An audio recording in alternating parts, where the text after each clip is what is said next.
ये कहानी है मीना नाम की एक प्यारी सी लड़की की जिसे फोटोग्राफी और वीडियोग्राफी का बहुत शौक था।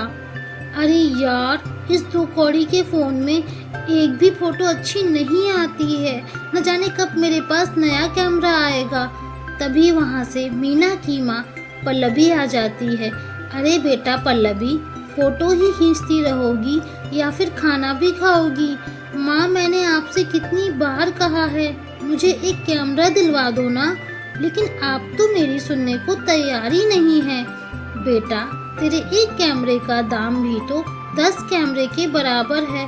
माँ, मैं आपकी एक ही बेटी हूँ और आप उसे एक कैमरा भी नहीं दिलवा सकती हैं। अगर आप मुझे कैमरा नहीं दिलवाएंगी ना तो मैं खाना भी नहीं खाऊंगी। नाटक बंद कर, मैंने तेरे पसंद की बिरयानी बनवाई है। अच्छा, आज खा ले रही हूँ लेकिन कल से नहीं खाऊंगी माँ। देखती हूँ कि तू तेरी बातों पर कितना अमल करती है। माँ देख लेना, पहले आज मैं जरा बिरयानी खा लेती हूँ। मीना और पल्लवी दोनों डाइनिंग टेबल पर बैठ जाते हैं और अपनी अपनी बिरयानी खाने लग जाती हैं। खैर, उसके कुछ दिन बाद एक दिन मीना के पापा ऑफिस से घर आते हैं। ले बेटा, तेरा बर्थडे गिफ्ट। अरे पापा, मुझे जो चाहिए वो तो आप मुझे देंगे नहीं, तो इसका क्या फायदा? अरे बेटा, मुझे मालूम है कि तुझे क्या चाहिए, पर तू एक बार खोल कर तो देख, इसमें भी बहुत अच्छी चीज है, तुम खुश हो जाओगी। अच्छा पापा, आप कह रहे हैं तो मैं खोल लेती हूँ। और मीना जैसे ही उस पैकेट को खोलती है तो उसमें से एक कैमरा निकलता है और ये देखकर मीना खुशी से पागल हो जाती है और चिल्लाने लगती है। मीना की माँ पल्लवी कहती है, अजी मैंने आपको मना किया था ना कि इसको इतना महंगा कैमरा मत दिलवाओ। अरे पल्लवी, तुम इतनी टेंशन क्यों ले रही हो? पल्लवी हमारी इकलौती बेटी है, हम उसके शौक पूरे नहीं करेंगे तो कौन करेगा? उसको फोटोग्राफी और वीडियोग्राफी का बहुत शौक है, करने दो ना, वो अभी एक बच्ची है। थैंक यू पापा, आप ही हैं जो मुझे इतना समझते हैं और इतना प्यार करते हैं। बिगाड़ो बिगाड़ो बिगाड़ो, अपनी बेटी को जितना बिगाड़ना है बिगाड़ो। पल्लवी कहती है, माँ आप पापा के पास बैठो, मैं उनके लिए खाना लगा देती हूँ। देख रहे हैं ना आप, कैमरा मिलने के बाद खाना भी लगा रही है। अरे पल्लवी, तुम इतना परेशान मत हो, वो अभी बच्ची है, इतनी समझदार नहीं है, धीमे धीमे मीना सब समझ जाएगी। पल्लवी कहती है, ठीक है। कैमरा मिलने के बाद तो मीना का घर पर मन लगता ही नहीं। वो अलग अलग स्पॉट पर जाती और फोटोग्राफी करती, सुंदर सुंदर फोटो लेके बहुत खुश हो जाती थी। अगले दिन चल देती है एक नदी के किनारे और फोटोग्राफी शुरू कर देती है, पेड़ों की, नदी की, सारे सीन कैप्चर्स करती है। तभी मीना एकदम से देखती है कि दो आदमी मुंह बांध के आ रहे हैं। वो पूछती है, तुम कौन हो? यहाँ पहले कभी नहीं देखा।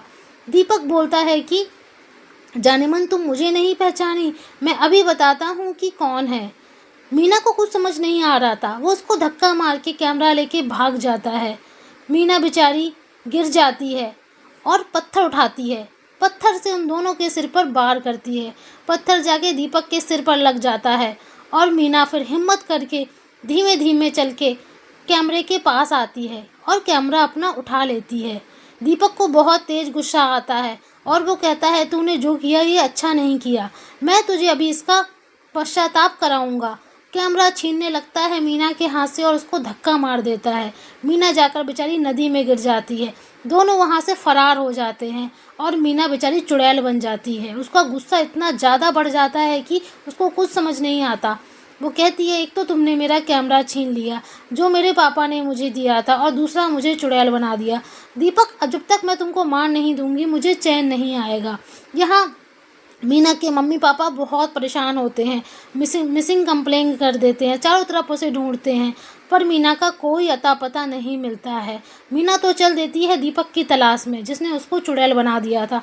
जैसे ही ढूंढते ढूंढते दीपक के घर पहुंचती है, सोचती है आज तो वो उसके हाथ पैरों को काट कर इसको दर्दनाक मौत देगी और फिर उसका सूप बनाकर पी जाएगी।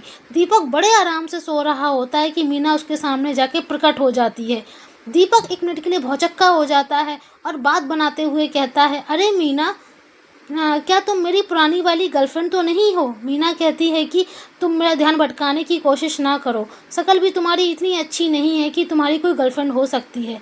आज मैं तुम्हें मौत की सज़ा देने आई हूँ। दीपक ऐसा कहता है, नहीं नहीं मीना, ऐसा मत करना। तुम मुझे मत मारो, मेरी कोई गलती नहीं है, वो सब मुझसे गलती से हो गया। मीना कहती है कि वो कैमरा मेरे पापा ने मुझे बर्थडे गिफ्ट में लाके दिया था। तुमने मुझसे वो कैमरा छीन लिया और मुझे चुड़ैल बना दिया। अब मैं तुम्हें ज़िंदा कैसे छोड़ देती हूँ? जब तक तुम्हारे हाथ पर काट के मैं उनका सूप नहीं बना लूँगी, मेरे दिल को चैन नहीं आएगा। दीपक बहुत गिड़गिड़ाता है, पर मीना एक भी बात सुनने को तैयार नहीं होती है और वो अपनी शक्तियों का प्रयोग करना शुरू कर देती है। दीपक मीना के पैरों पर गिर जाता है कि वो उसे माफ़ कर दे, पर मीना का गुस्सा इतना ज़्यादा था कि उसको कुछ दिखाई नहीं देता है और वो दीपक से कहती है कि तुम्हारे मन में जो भी तुम्हारी अंतिम इच्छा है तुम मांग लो, क्योंकि अब तुम इसके बाद इसके काबिल नहीं बचोगे। दोनों का वार्तालाप इस प्रकार से चलता रहता है और मीना धीमे धीमे धीमे दीपक पर अपने प्रहार करना शुरू कर देती है। दीपक बहुत गिड़गिड़ाता है कि उसको माफ़ कर दिया जाए, उसको जीवन दान दे दिया जाए, लेकिन मीना उसकी एक भी बात सुनने को तैयार नहीं थी। मीना के मन में दीपक के प्रति बहुत ज़्यादा आक्रोश भर चुका था।